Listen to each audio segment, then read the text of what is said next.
We first heard about a sequel to Mass Effect 3 not long after the release of the third installment in the Mass Effect series. However, for the years past that, we haven't heard much. After Last of 3, there's been some news, there's been some rumors, so let's take a look at what we already know about the upcoming game, Mass Effect Andromeda. As you probably already know, the new Mass Effect is set in a totally different place than the trilogy recounting the tale of Commander Shepard and the Reapers, namely the Andromeda galaxy, where some of the Citadel space races, including humans, are headed in search of a new home. Andromeda is situated about 2.5 million light-years away from us. It's so far that even FTL journey via mass relays would take thousands of years, so the place seemed beyond anyone's reach. This obviously spurred BioWare's creativity, for the world is unconstrained in any respect. Races, environments, and technology could all be invented from scratch.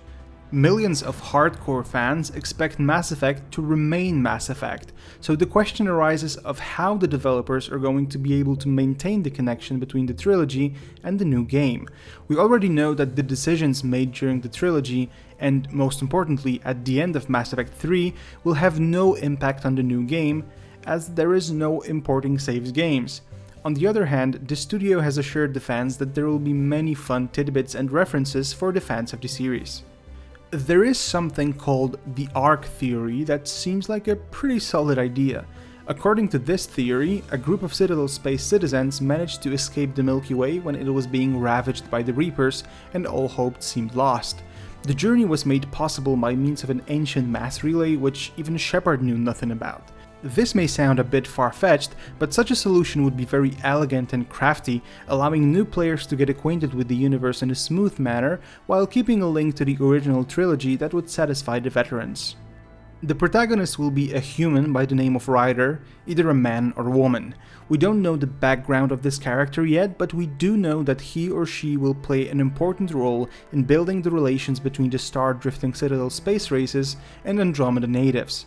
At the same time, Ryder won't be as famous or experienced from the beginning as Commander Shepard was. Some work will actually have to be done before enjoying the label of a hero.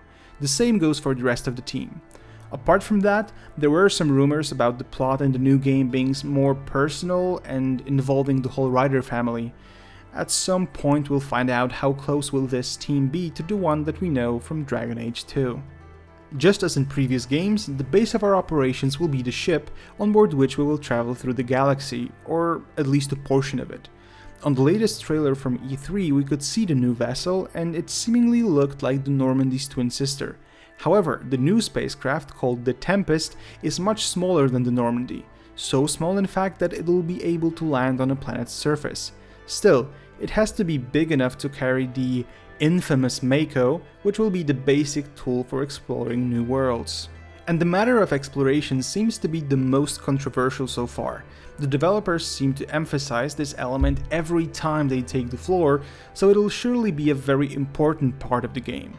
It's only natural to wonder whether exploration in this new game will be solved neatly and provide many interesting worlds and mysteries to discover, or will it resemble Dragon Age Inquisition and give us a world full of ludicrous collectibles, hordes of respawning enemies, forgettable side quests, and repetitive diversions such as setting outposts?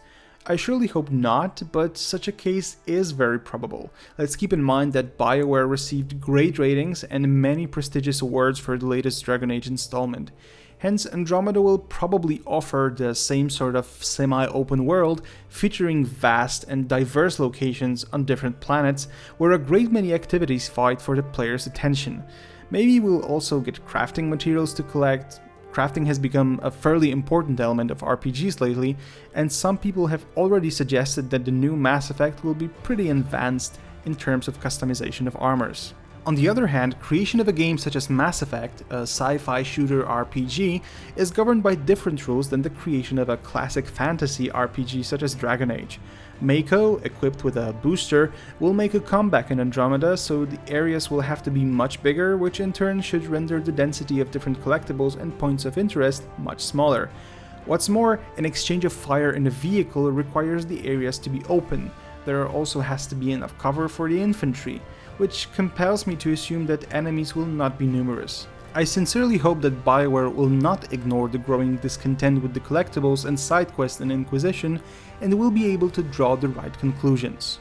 This hope is not without solid foundations, since the developers have promised an evolution of the dialogue system and decision-making mechanics. It seems that we'll have to say goodbye to the clear division between Paragon and Renegade. The experience of building our team, which allegedly will consist of 7 individuals, is said to be another stage in the development of natural interpersonal relations in video games, based to a degree on the convergence of traits of different characters. Even more interesting are the mechanics of maintaining relations with the Andromeda natives. BioWare says that players' decisions, even the order of completing quests, will shape those relations, ranging from proper and respectful to openly hostile. The early announcement of the multiplayer can hardly be called a surprise, since this module was pretty popular in Mass Effect 3 and was successfully transferred to Dragon Age Inquisition. Unfortunately, only a few details about this element of the game are available, other than the fact that it's going to be similar to the multiplayer in Mass Effect 3, cooperation in PvE mode, but on a bigger scale. The multiplayer will not, however, have any direct impact on the single player, but both modes will be somehow linked, probably story-wise. Now for the final thing, the technical side of the game. It's long been known that Andromeda will be powered by the Frostbite engine that powers games like Battlefield or Dragon Age Inquisition, and this means that great graphics are almost a certainty, but at the same time the game should not require a supercomputer to run smoothly. Mass Effect Andromeda should have similar system requirements to Star Wars Battlefront or Battlefield 1. One important element of the Frostbite engine, apart from really nice textures and cool effects, is the fact that it allows for destruction of environment, so I'm definitely counting at least for shattering covers. Being a fan of the series myself, I can't wait to learn some solid information about the game, and I definitely can't wait for the release. Thank you for watching, and I'll see you next time.